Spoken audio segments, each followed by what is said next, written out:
नमस्कार दोस्तों, मैं मनु कुमार आपका स्वागत करता हूं अपने YouTube चैनल में जिसका नाम है मनु कोचिंग सेंटर।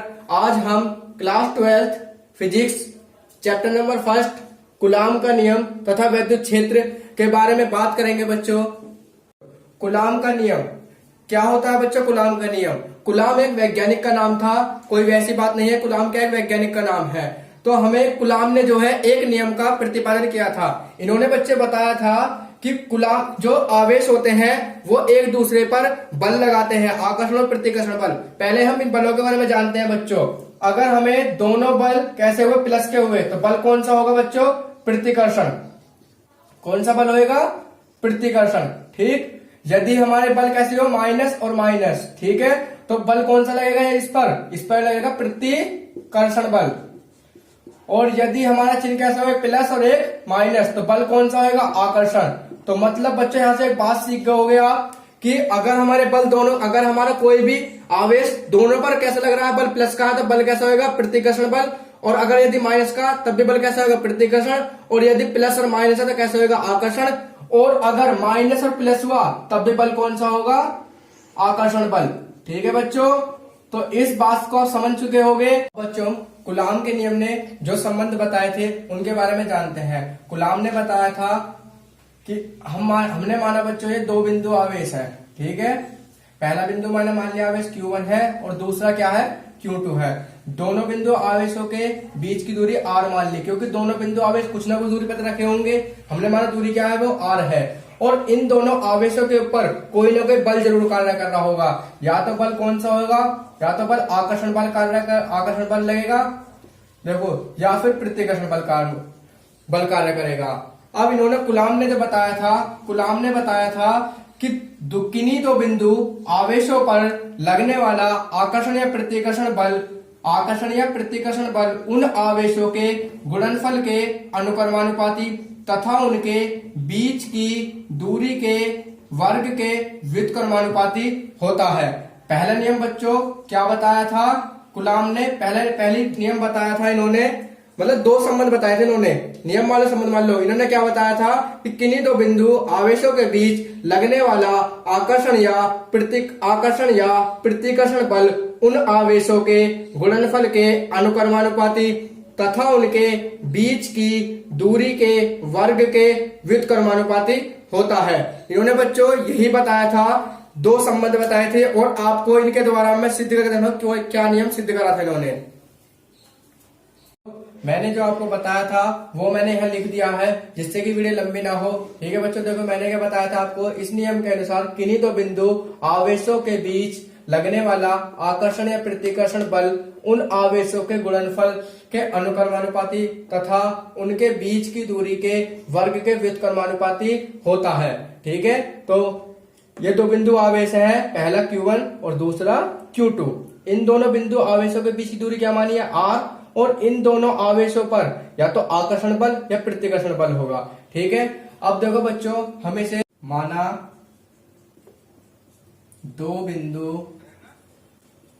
दो बिंदु आवेश Q1 व Q2 एक दूसरे से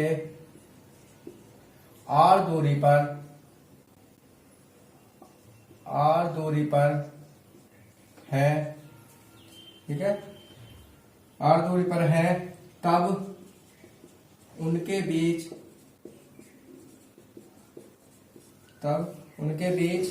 लगने वाला बल। ठीक है बच्चों, इन्होंने जो दो संबंध बताए थे, पहला बताया था इन दोनों आवेशों के गुणनफल के अनुक्रमानुपाती और इनके बीच की दूरी के वर्ग के व्युत्क्रमानुपाती। ये मैंने मान लिया समीकरण फर्स्ट और समीकरण सेकंड। तो समीकरण फर्स्ट व समीकरण सेकंड से, ठीक है, तो F अनुक्रमानुपाती Q1 Q2 अपॉन में R का स्क्वायर। ठीक है, तो आगे देखते हैं बच्चों, हम अनुक्रमानुपाती को हटाएंगे और यहाँ पर एक कांस्टेंट पद लेकर आएंगे। कांस्टेंट पद कोई भी ले सकते हो आप, मैंने ले लिया है यहाँ पर R। ठीक, तो Q1 Q2 अपॉन में R का स्क्वायर। तो यहाँ पे जहां R एक अनुक्रमानुपाती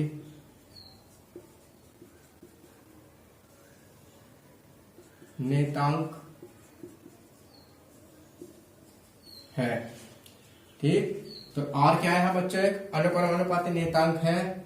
R बराबर 1 अपॉन में 4 पाई एप्सिलॉन नॉट इंटू में K, ये R की वैल्यू होती है, ठीक है। जो कांस्टेंट पद है वो हमने ये पे इसके बराबर ये मान लिया है। तो ठीक बच्चों, देखो जहां एप्सिलॉन नॉट निर्वात की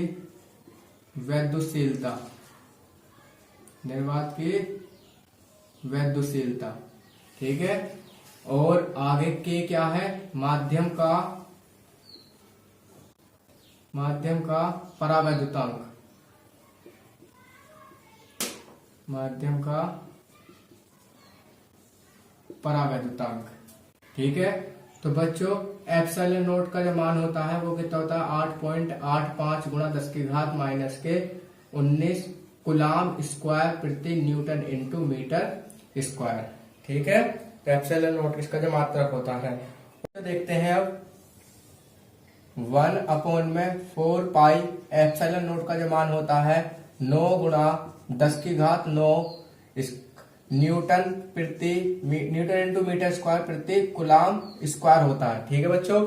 अब देखो हम यहाँ पर जो हमने निकाला था R का मान उठाकर रखेंगे, तब F बराबर 1 अपॉन में 4 pi epsilon not K into में Q1 Q2 अपॉन में R का स्क्वायर।